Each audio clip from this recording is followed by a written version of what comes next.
नमस्ते, welcome to Lighthouse Souls. मैं आप सबका स्वागत करता हूँ। Thank you so much. आप सबकी दुआओं की वजह से अभी मैं ठीक हूँ।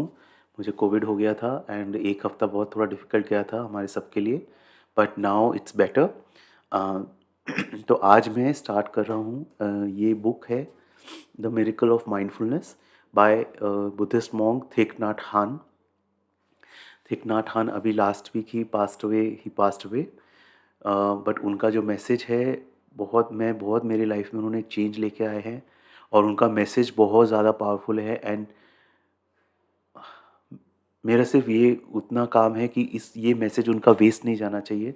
सो मैं अपना बेस्ट करूँगा कि उनका जो मैसेज है वो ज़्यादा से ज़्यादा लोगों तक पहुँचे।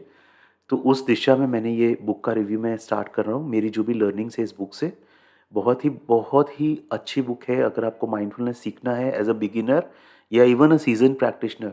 छोटी सी बुक है ये, बहुत मोटी बुक नहीं है ये बुक है, right. So this book you can read. I think ये अलग अलग लैंग्वेजेस में शायद हो सकती है, I am not sure, but ये बहुत पॉपुलर बुक है ऑन माइंडफुलनेस। तो मैं स्टार्ट करता हूँ मेरे जो लर्निंग्स है। सो बेसिकली जब मैं जितना जितना वापस पढ़ते ना, तो हमको समझ में आता है कि बुक के क्या चीज़ें जो हमने मिस कर दी।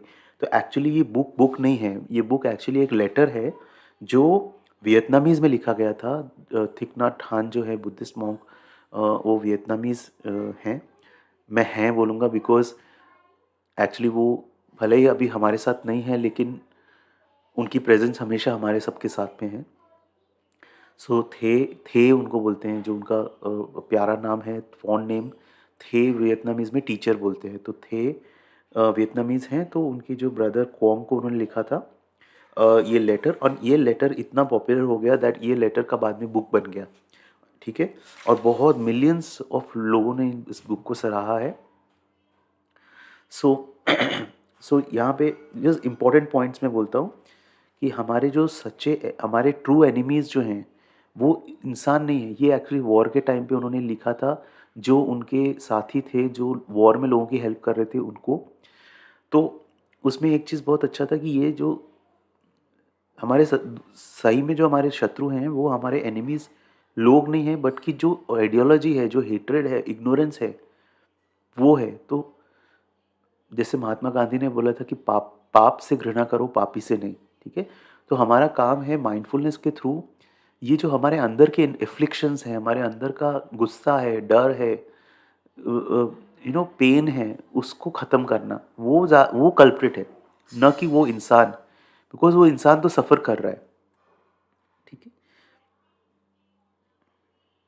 तो बेसिकली पूरी बुक में एक ही चीज़ है, अगर आप देखोगे कि किस तरह से अपनी ब्रेथ को फॉलो करके माइंडफुलनेस जनरेट करें और डिफ़िकल्ट सर्कमस्टेंसेस में भी हम अपना काम कर सके, ठीक है। हम अपना काम कर सके थ्रू माइंडफुलनेस। एक एग्जाम्पल शेयर करते हैं। मोबी हो जो ट्रांसलेट जिन्होंने इसको इंग्लिश में ट्रांसलेट किया था ना, उन्होंने ये प्रीफेस लिखा है। वो बोलते हैं, एक जस्ट एपिसोड बता रहे थे, एक बार वो जस्ट अपना काम कर रहे थे किचन में एंड ही वाज लाइक, बहुत वो ढूंढ रहे थे, मतलब जल्दीबाजी में उनका कोई चम्मच खो गया था। तो अ, तो थाई किचन में आए और उन्होंने बोला क्या हो गया। तो what is Moby looking for, and और मोबी सेड दैट मैं चम्मच ढूंढ रहा हूँ। सो थाई ने बहुत ब्यूटीफुली आंसर किया, नो, मोबी इज़ लुकिंग फॉर मोबी, मोबी मोबी को ढूंढ रहा है, ठीक है।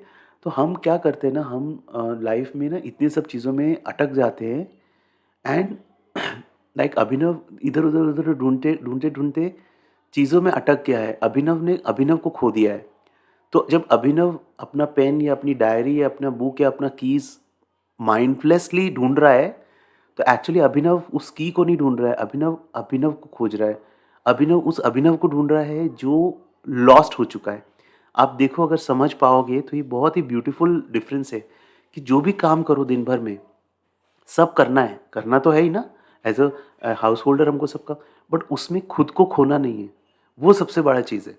खुद को खो दिया तो कितना कुछ भी पा लिया, उसका कोई वैल्यू नहीं है।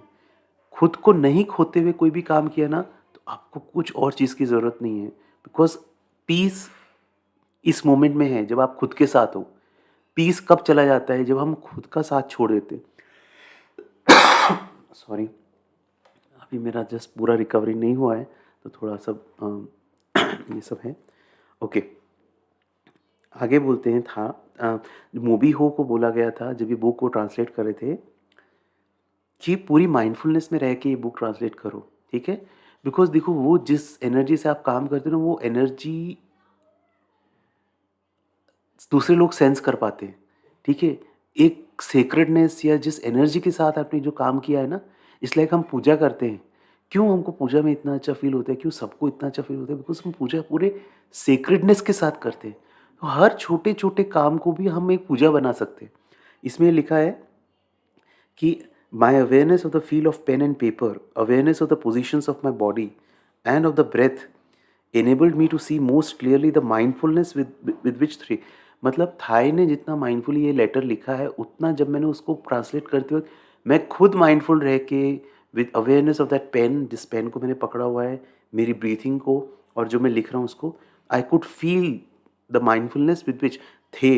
अब जैसे अब ये बुक है मेरे पास में, अब इसको अगर मैं दौड़ते भागते पढ़ रहा हूँ, इसमें थाई की एनर्जी है, मैं उसको सेंस नहीं कर पाऊँगा, मैं उस माइंडफुलनेस की एनर्जी को सेंस नहीं, तो इसलिए लाइफ में थोड़ा-सा स्लो डाउन होने की ज़रूरत है, ठीक है? बहुत सारी जो चीज़ें ना, जिसको तारा ब्राक हैं, एक बहुत सीनियर टीचर हैं, वो बोलती हैं कि एक तरह की वायलेंस है, जो हम बहुत सारी चीज़ें ले लेते हैं ना, कि इतनी सारी चीज़ें लेके मैं इकट्ठा करके, दैट इज़ वायलेंस। डिसाइड करो कि मैं एक लिमिटेड चीज़ें करूँगा दिन में, और उसको अच्छे से करूँगा। अपने प्रायोरिटी सेट करो कि what is making the most difference in your life. पहले तो अपनी लाइफ का गोल डिसाइड करो कि मुझे करना क्या है। फिर कौन सी ऐसी 3 चीज़ें हैं जो मेरे को अपने गोल, मेरे पर्पस की तरफ बढ़ा सकती है। तो then once I am clear on those 3 things, my first focus is to do all those 3 things, and when जब मैंने वो तीनों चीज़ें कर ली, then I will relax and then I will have a cup of tea, right? So अपना mindset shift करने की ज़रूरत है, और हम जिस तरह से लाइफ जीते हैं, हमारा रूटीन चेंज करने की ज़रूरत है हमको। जो सबसे ज़्यादा इम्पोर्टेंट है उस पे फोकस करना है। सॉरी, मैं थोड़ा डाइग्रेस हो रहा हूँ बुक से, बट मैं कुछ अपने थॉट्स और आइडियाज़ भी शेयर कर रहा हूँ। अभी पहले चैप्टर पे आते हैं, essential discipline. This is the first chapter. अच्छा, यहाँ पे एक स्टोरी एक स्टोरी शेयर कर रहे थे कि उनके कोई फ्रेंड थे, एलन एलन वो अपने बच्चे के साथ उनसे मिलने आए। तो एलन की डॉटर भी हो गई, एक और डॉटर भी हो गई। सो एक्चुअली वो पूरा रात रात भर जागते थे वगैरह। तो थाई ने जस्ट उनसे क्वेश्चन पूछा कि क्या लाइफ इजी हो गई है तुम्हारी, बैचलर से कंपैरिजन में फैमिली लाइफ अच्छी है, बेटर है? बिकॉज एलन के पास अब टाइम नहीं रहता है, ठीक है, बहुत सारा। तो एलन ने बहुत अच्छा बोला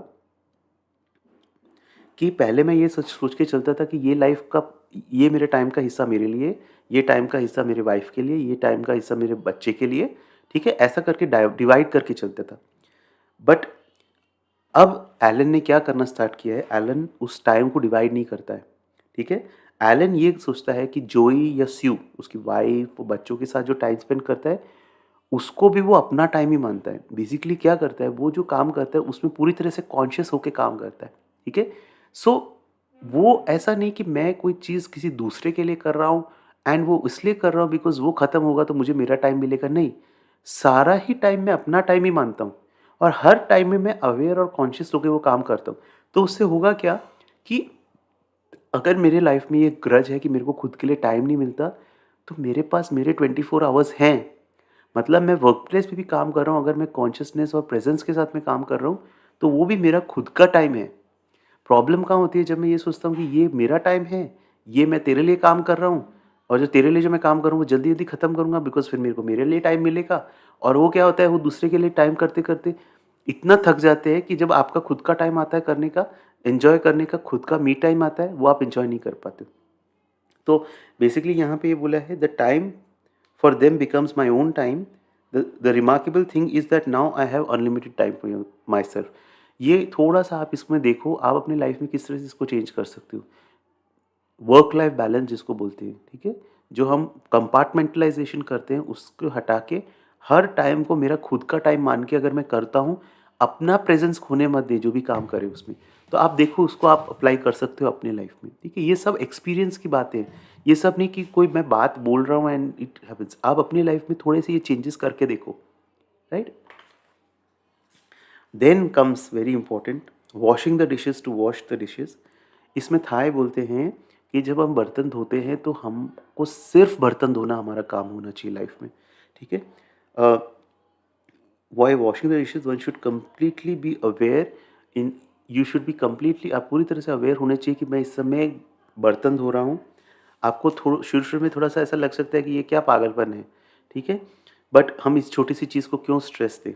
बट थाई बोलते हैं ना कि रियलिटी आज इस समय है, जब मैं बर्तन धो रहा हूँ उस टाइम पे दैट इज़ द रियलिटी। लेकिन मैं इल्यूजन में रहता हूँ, जब मैं बर्तन धो रहा हूँ तब मेरा दिमाग पास्ट में जा रहा है और फ्यूचर में जा रहा है। मैं इस वंडरस रियलिटी को मिस कर रहा हूँ। तो मेरा काम ये है कि इस प्रेजेंट मोमेंट की जो नैरो विंडो है इस प्रेजेंट मोमेंट की, इसको मिस नहीं करना। पूरी टीचिंग इसी पे है, माइंडफुलनेस की पूरी टीचिंग इज़ कि इस मोमेंट को मिस मत करो। आप जो फ्यूचर मोमेंट एक्सपेक्ट कर रहे हो, जिसके लिए आप कोई काम कर रहे हो, वो फ्यूचर मोमेंट अगर आप इस मोमेंट को एन्जॉय नहीं कर पा रहे हो ना सही से, तो आप उस फ्यूचर मोमेंट को भी एन्जॉय नहीं कर पाओगे। जैसे फॉर एग्ज़ाम्पल, आप अगर you are a house homemaker, और अगर सपोज़ आप आज बर्तन धो रहे हो विद दैट एक्सपेक्टेशन, सर्दी का मौसम है, सुबह का टाइम है, और आपका एक्सपेक्टेशन है कि आफ्टर ये बर्तन धोने के बाद आप एक वार्म कप ऑफ टी या कॉफ़ी पियोगे। तो अगर आपका ध्यान पूरी तरह वहाँ है कि मैं वो वार्म कप ऑफ टी मिलेगी मुझे, तो आप उस टी को भी एन्जॉय नहीं कर पाओगे, बिकॉज़ जब वो टी आप पियोगे, तब आपका फ़ोकस होगा आगे के कि दोपहर को क्या करना है, या मुझे क्या ये काम ख़त्म करना है या वो काम ख़त्म करना है। इसलिए अपने माइंड को हमको कैसे ट्रेन करना है, हमको ये ट्रेन करना है कि हमको उस मोमेंट को एन्जॉय करना स्टार्ट करना है। ठंडा पानी है और आप बर्तन धो रहे हो, उस ठंडे पानी में बर्तन धो रहे हो, उस चीज़ को आपको एन्जॉय करना, अपने को ट्रेन करना सीखना है। वो हो गया, तो लाइफ में हर चीज़ हम एन्जॉय कर पाएँगे। हर चीज़ में हम we will be able to live every moment. लेकिन वो अगर नहीं किया, तो फिर it is foolish to have an expectation कि मेरे को फ्यूचर वो सुख देगा जो मेरे को चाहिए, बिकॉज़ वो फ्यूचर कुछ भी नहीं है, it is all a series of present moments. आप अगर देखोगे अभी जो बज रहे हैं सपोज़ 11 ओ क्लॉक और 12 ओ क्लॉक और 8 बज रहे हैं रात के, वो सब प्रेज़ेंट मोमेंट्स हैं। It's a series of present moments that will happen. Future जैसी कोई चीज़ नहीं है। तो अगर मैं इस 12 बजे अगर मैं इस प्रेज़ेंट मोमेंट को एन्जॉय नहीं कर पा रहा हूँ, तो जो 8 बजे जो प्रेज़ेंट मोमेंट है, मैं उसको क्यों एन्जॉय नहीं कर पाऊँगा? बिकॉज़ मैं ट्रेन्ड ही नहीं हूँ वो एन्जॉय करने के लिए। And the sad thing is that हमारा स्कूलिंग सिस्टम, हमारा एजुकेशन सिस्टम क्यों लोगों को तैयार नहीं करता इस चीज़ के लिए? ठीक है, क्रैमिंग करवा रहे हैं, मेमोराइज़ेशन करवा रहे हैं, लेकिन ये जो बेसिक लाइफ़ स्किल्स है, इस मोमेंट में जीना, ये कोई नहीं सिखा रहा हमको। ये हमको अलग से सीखना पड़ता है, और वो भी लाइफ़ में बहुत सारे धक्के खा के।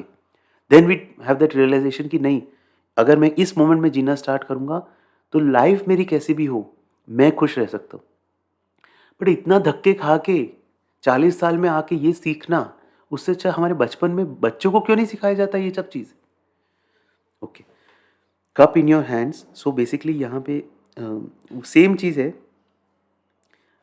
देयर आर टू वेज, दो तरीके होते हैं बर्तन धोने के या किसी काम को करने के। या तो आप बर्तन धो रहे हो in order to have clean dishes, ठीक है, कि आपको साफ बर्तन मिले, या आप बर्तन धो रहे हो जस्ट बिकॉज आप बर्तन धो रहे हो, right. So these are the two approaches. Tangerine, tangerine या ऑरेंज, सपोज आप ऑरेंज खा रहे हो, तो एक एग्जाम्पल शेयर किया है कि अगर आप ऑरेंज खा रहे हो, तो एक जिम करके उनके फ्रेंड थे, तो वो बहुत ज़्यादा प्रोजेक्ट्स और बिजी और काम में बिजी रहते थे, तो वो काम कर रहे हैं, ऑरेंज एक फांक लिया और खाया, फिर एक फांक लिया और खाया। एक फांक खत्म होने से पहले दूसरी फांक रेडी है। तो थाई ने उनको बोला कि आप एक्चुअली टैंजरीन या ऑरेंज नहीं खा रहे हो, आप बेसिकली अपने फ्यूचर प्लान्स खा रहे हो, ठीक है।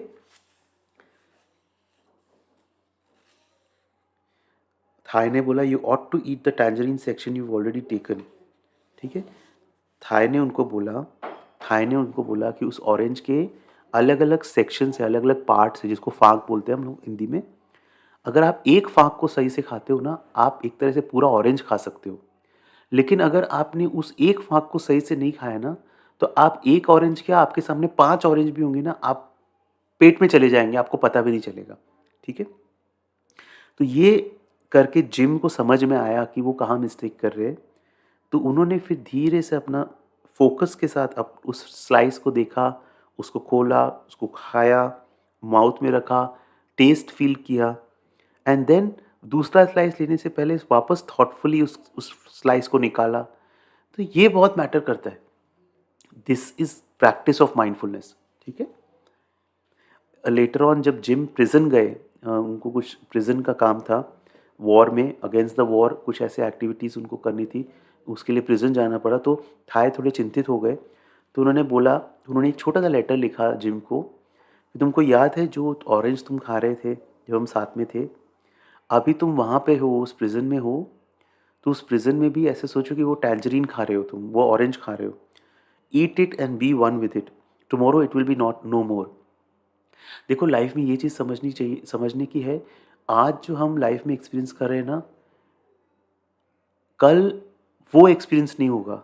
उससे अच्छा कुछ हो सकता है, उससे बुरा कुछ हो सकता है, लेकिन जिसे एकार्ट बोलते हैं, आज हम जो एक्सपीरियंस कर रहे हैं वो हमारे लिए बहुत ज़रूरी है इस मोमेंट में, बिकॉज़ यही एक्सपीरियंस हमारे सोल के इवोल्यूशन के लिए एकदम सही एक्सपीरियंस है, ये मोमेंट पे। लेकिन हम उस एक्सपीरियंस को लूज़ कर जाते हैं। लेसन तो सीख नहीं पाते, क्यों? बिकॉज़ हम लोग वो लेसन, उस एक्सपीरियंस को ही पूरी तरह से नहीं जी पाते। इम्पॉर्टेंट चीज़ है कि आज जो एक्सपीरियंस मिल रहा है उसमें रहो, उससे सीखो, बिकॉज़ वो एक्सपीरियंस कभी वापस नहीं आएगा और अच्छे बुरे बहुत सर्कमस्टेंसेस लाइफ में आएँगे। तो फ़ोकस आज पे रखना है। ये जो छोटा-सा एक मोमेंट अपना है ना, इस मोमेंट पे ज़्यादा से ज़्यादा अपने माइंड को ट्रेन करते, देखो माइंड तो छलांगे मारेगा, बाहर जाएगा उससे, बिकॉज़ माइंड नहीं रह सकता है उसमें। उस माइंड को ही अलग-अलग तरीके से, मैं उस पे आऊँगा इस बुक में जैसे बताया है, कैसे अलग-अलग तरीके से आप अपने माइंड को वापस इस प्रेज़ेंट मोमेंट में ला सकते हो। तो वो ही करना है, वो सेंट्रल टीचिंग है। अगर बुद्धिस्ट टीचिंग देखोगे, is becoming more and more aware of this moment, ये मोमेंट में क्या चल रहा है। Then there is a section, एक सेक्शन है एसेंशियल डिसिप्लिन का, उसमें थाई बताते हैं कि जब वो उन्होंने novice as a novice monk join किया था बाओसोन पगोड़ा में, वहाँ पे उनको एक बुक दी गई थी, essential discipline for daily use. 40 pages की एक छोटी-सी बुक थी। उसमें हर पेज पे अलग-अलग थे कि कोई भी टास्क आप कर रहे हो, माइंड को कैसे अवेकन करें, ठीक है? जैसे जब वो जागते हैं तो उनको ये सोचना है, just awaken, I hope that every person will attain great awareness and see in complete clarity. जब वो हाथ धोते हैं तो उनको ये सोचना है, washing my hands, I hope that every person will have pure hands to receive reality. इसको क्या बोलते हैं? इसको बोलते हैं प्रैक्टिस पोएम्स या गाथास। मैं प्लम विलेज ट्रेडिशन में प्रैक्टिस करता हूँ, थिक नॉट हान के ट्रेडिशन में। तो इसमें अगर आप देखोगे तो उन्हें प्रैक्टिस पोएम्स हैं उनके ट्रेडिशन में जो मॉन्क्स फॉलो करते हैं। तो वो प्लम विलेज की साइट पे भी अवेलेबल है, वो आप डाउनलोड कर सकते हो। जैसे जब मैं उठता हूँ सुबह, तो आई thank that I have got 24 hours, brand new hours, and I vow to live in this present moment. जब मैं अपने दाँत ब्रश करता हूँ, तो मैं ये विजुअलाइज़ करता हूँ कि मेरे दाँत साफ़ हो रहे हैं and true speech is coming out of my mouth throughout the day, true speech, mindful speech, right? So इस तरह से कई चीज़ों में अगर आपको गाथास सही लगती है, एक gathas can be your anchor, तो आप वो गाथास यूज़ कर सकते हो, right? So then Eckhart, sorry, Thay बोल रहे हैं, इसमें एंड कर रहे हैं।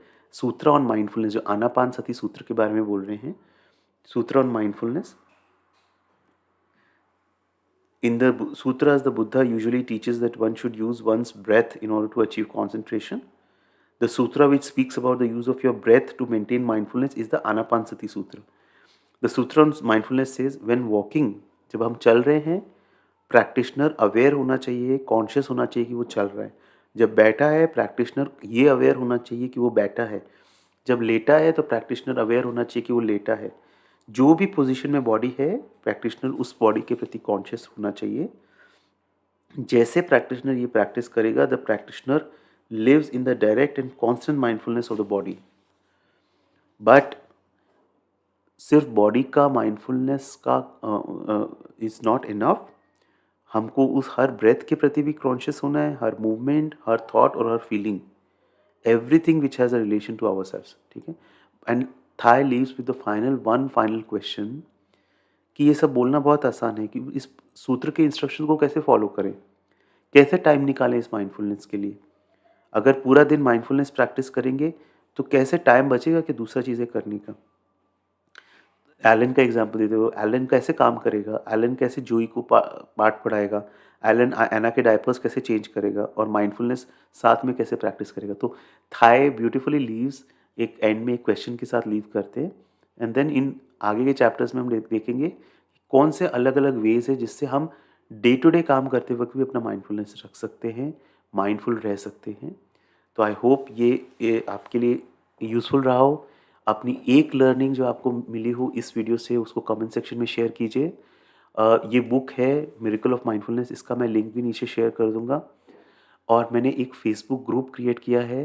अगर आप माइंडफुलनेस में आपको इंटरेस्ट है और सीखने में, और मेरे साथ मैं खुद इस जर्नी में सीख रहा हूँ एवरी डे, तो आप वो ग्रुप जॉइन कर सकते हैं। वो एक फ्री फ़ेसबुक ग्रुप है, उसका भी लिंक मैंने नीचे दिया है डिस्क्रिप्शन में। तो ये वीडियो देखने के लिए बहुत-बहुत धन्यवाद। Thank you. God bless you.